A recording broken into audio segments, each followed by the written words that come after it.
প্রথমেই নরসিংদীর সচেতন শিক্ষক সমাজকে ধন্যবাদ এবং কৃতজ্ঞতা জ্ঞাপন করছি।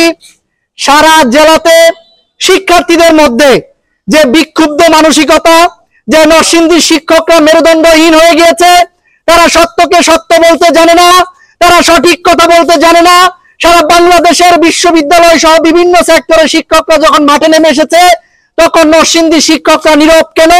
এই প্রত্যয়ে শিক্ষার্থীরা যখন বিভিন্ন ধরনের ব্যঙ্গাত্মক শব্দ ব্যবহার করছিল, ঠিক তখনই নরসিংদীর শিক্ষক সমাজ যে মেরুদণ্ডহীন না, নরসিংদীর শিক্ষক সমাজ যে সারা নরসিংদীকে সমৃদ্ধ নয়, শুধু সারা বাংলাদেশের শিক্ষায় আইকনিক শিক্ষা ব্যবস্থা নিশ্চিত করেছে, সেই মেরুদণ্ড সম্পন্ন শিক্ষকরা আজকে একত্রিত হয়েছে।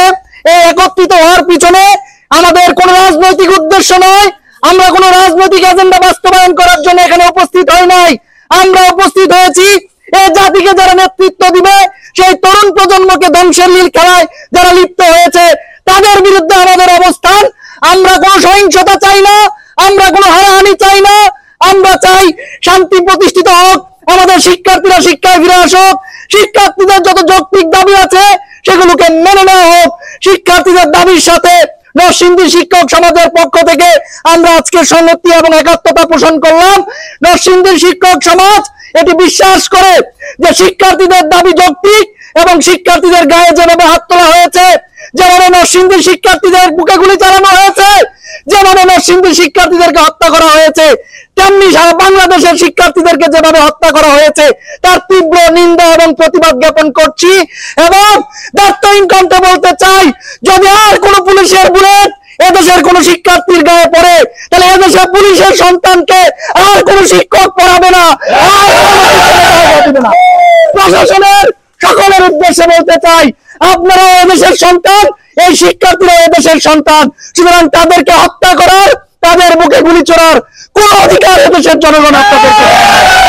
সুতরাং শান্তিপূর্ণ আলোচনার মাধ্যমে, শিক্ষার্থীদের দাবিকে মেনে নেওয়ার মাধ্যমে এই দেশকে শান্তিময় করার জন্য, স্বাধীন সোনার বাংলা প্রতিষ্ঠা করার জন্য, যে উদ্দেশ্যে স্বাধীনতার যুদ্ধে দেশের তরুণরা ঝাঁপিয়ে পড়েছিল, এই দেশকে রক্ষা করার জন্য প্রয়োজনে আমার এই তরুণরা একসাথে ঝাঁপিয়ে পড়বে।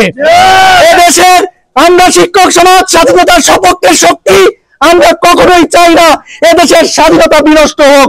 আমরা স্বাধীনতাকে সমুন্নত রাখার জন্য দায়িত্বহীন কণ্ঠে আবারও বলতে চাই, তরুণ শিক্ষার্থীদের উপরে আর কোনো গুলি নয়, আর কোনো লাঠি নয়, আর কোনো পেটিয়া বাহিনী দিয়ে আর কোনো আক্রমণ নয়। আর যদি কোনো আক্রমণ হয়, তাহলে এদেশের শিক্ষক সমাজ আর সেটা বরদাস্ত করবে না। আগামীকাল প্রিয় শিক্ষক বৃন্দ, সহকর্মী বৃন্দ, আপনারা যারা আজকে এই আন্দোলনে এইখানে এসেছেন, সবাইকে আমাদের পক্ষ থেকে, শিক্ষক সমাজের পক্ষ থেকে কৃতজ্ঞতা জ্ঞাপন করছি। আগামীকালকে এই নরসিংদীর শিক্ষক সমাজ কি কর্মসূচি পালন করবে সেটি আজ রাত 10টার সময় আমাদের সকল সিনিয়র শিক্ষক বৃন্দের সাথে আমরা আলোচনা করে আমরা ফেসবুকের মাধ্যমে জানিয়ে দিব। আপনারা সবাই শিক্ষার্থীদের পাশে থাকবেন, শিক্ষাকে আলিঙ্গন করতে হবে। এই জেলা নয়, শুধু দেশকে রক্ষা করার জন্য সকল শিক্ষককে শিক্ষার্থীদের পাশে এসে দাঁড়াতে হবে। সেই উদাত্ত আহ্বান রেখে এবং আগামীকালকের কর্মসূচিতে প্রত্যেকের অবস্থান থেকে এখানে উপস্থিত হয়ে এ দেশ রক্ষায় একজন নিজেকে নিবেদিত দেশপ্রেমিক সুনাগরিক হিসেবে নিজেকে বলিষ্ঠ কণ্ঠস্বরে উদ্যমী হিসেবে ভূমিকা রাখতে হবে, সে আহ্বান রাখছি।